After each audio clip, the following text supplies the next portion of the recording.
ભારતનું surgical instrument અને dental equipment export 15.93 USD મિલિયનથી વધીને 19.22 મિલિયન થઈ ગયું છે. ઓફિશિયલી ટ્રેડ ડેટા મુજબ આ સેક્ટરમાં 20.60%નો એન્યુઅલ ગ્રોથ જોવા મળ્યો છે. એચએસ કોડ 90, 18, 49 હેઠળ સર્જિકલ એપ્લાયન્સીસ અને ડેન્ટલ ઇન્સ્ટ્રુમેન્ટોનું વર્ગીકરણ થાય છે. સૌથી મોટું માર્કેટ નેધરલેન્ડ છે, જ્યાં 79.14%નો ગ્રોથ જોવા મળ્યો છે. યુએઈ અને યુએસએ બંને 1.75 યુએસડી બિલિયનના ટોપ બાયર છે, જ્યારે ફ્રાન્સ 1.59 યુએસડી બિલિયનનો બિઝનેસ મળ્યો છે.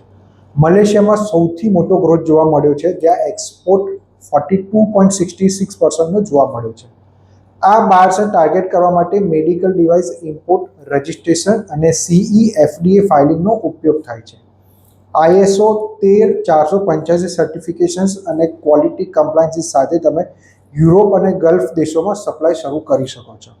આ ઓફિશિયલી ટ્રેડ ડેટાના કમ્પ્લીટ મેં વન PDF રેડી કર્યું છે. જો તમારે આ મેડિકલ એક્સપોર્ટ રોડમેપ જોઈતો હોય તો કમેન્ટ કરો સર્જિકલ.